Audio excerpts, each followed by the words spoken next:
25 in business studies, and we are going to look at environmental and ethical issues.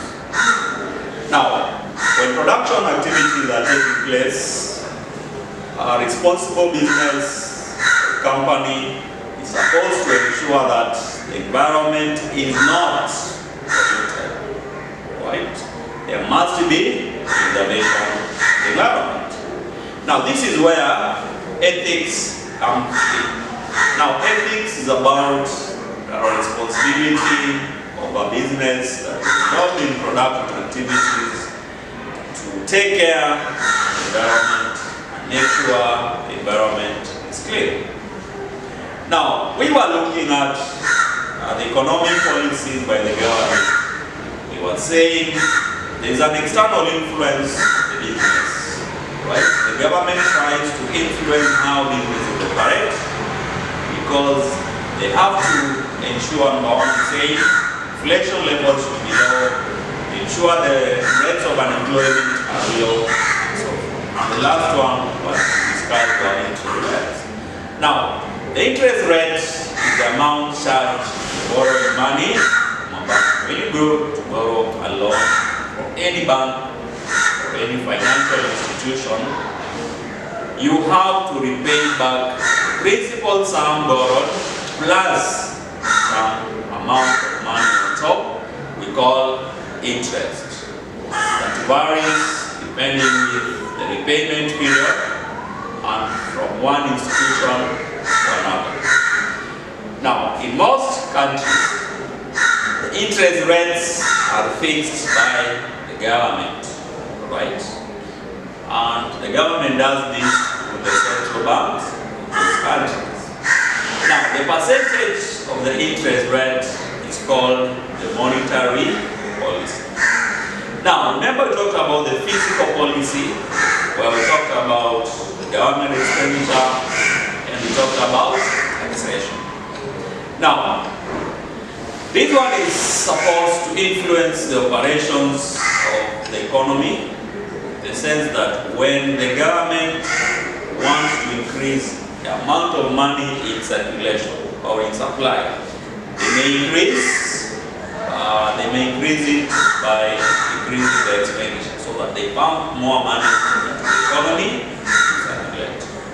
They can do it also by reducing taxes, right? So that people and businesses have high disposable incomes to trade with. Because the government reduces your taxes, it means you remain with most of the money, and therefore you can be able to do businesses, you can be able to do transactions with that money. Now, the monetary policy, on the other hand, is where the government uses the interest rates, right? They make it cheaper to borrow loans.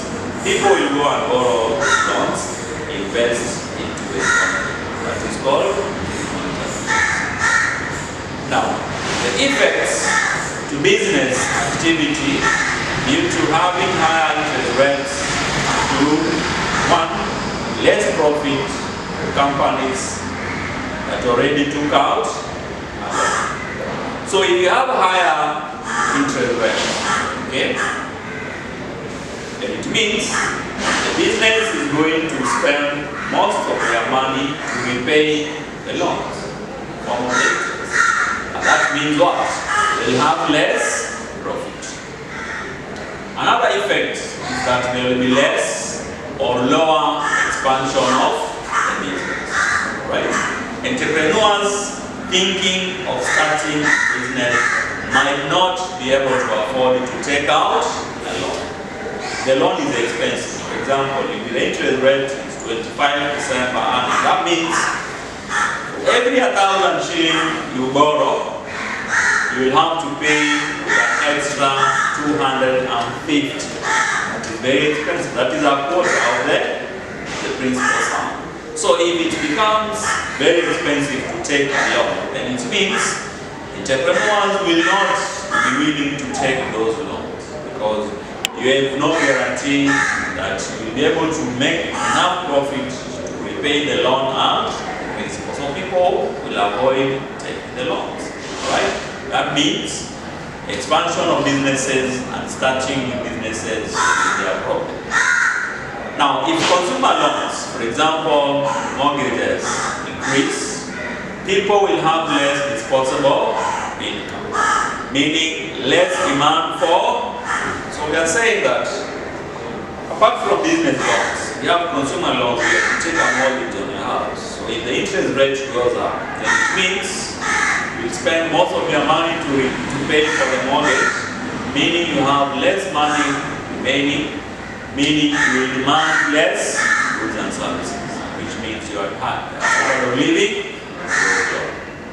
Then higher exchange rates of currency.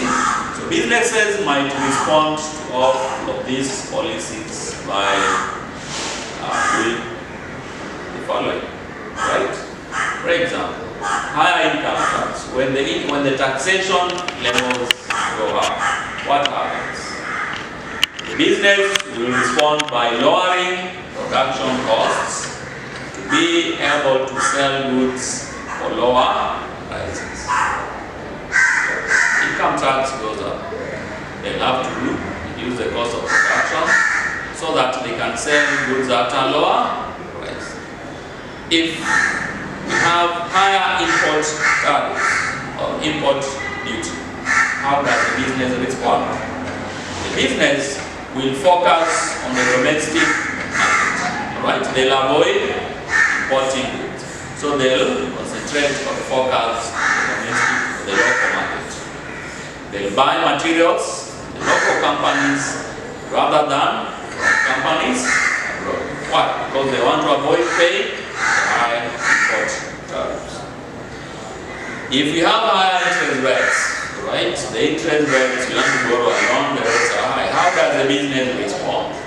They'll reduce investment for business growth. They'll not want to expand their businesses.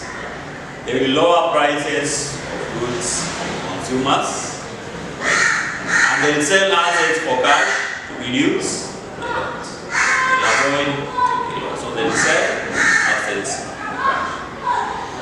Next, we look at environmental and ethical issues. Now, business activity can impact the environment in many different ways. We're saying, when you set up a business involving production activity, how does this impact the environment? We're saying it impacts on the environment in different ways. One, there will be air pollution, right? Which is made by factories and transportation. Those factories that are involved in the chemicals, other goods and services, they emit some gases into the environment, okay, which are full of sulfur, carbon, and even lead compounds. We also have air pollution by transportation, right? We talk about the trains, the diesel engine, we talk about the trucks, and other vehicles. They all contribute towards air pollution. There's also water and land pollution from improper waste disposal, right? When people dispose solid waste, right, properly, it becomes a pollutant both in water and on land. Then there's also increased carbon emissions, which leads to global warming. Global warming is about green gas effect and acid rain, which are healthy. Now, most business decisions lead to benefits and costs. As a business, when you make any decision, this decision may lead to some benefits, business or some costs. Now, there are private and external benefits and costs. Private costs and benefits are costs that a business pays for and the benefits the business gains. Alright, so we talk about private costs. These are the costs or expenses that the business pays for, whereas benefits refers to the gains of the business. Now, external costs. These are costs that are paid by society rather than business as a result of business decisions. For example, when production activities take place, the business releases effluent into the water bodies, right? These effluent are toxic and they lead to diseases in the community. So that is an external cost because the members of society, the neighbors of that business, are going to fall sick, right? They go to hospital, spend money. Some will lose their lives. That is an external cost because of production activities by the business. Now, external benefit on the other hand, this refers to the gains to society rather than the business as a result of a business decision. What are some of the external benefits? Employment creation. And that brings us to the end of our first part of this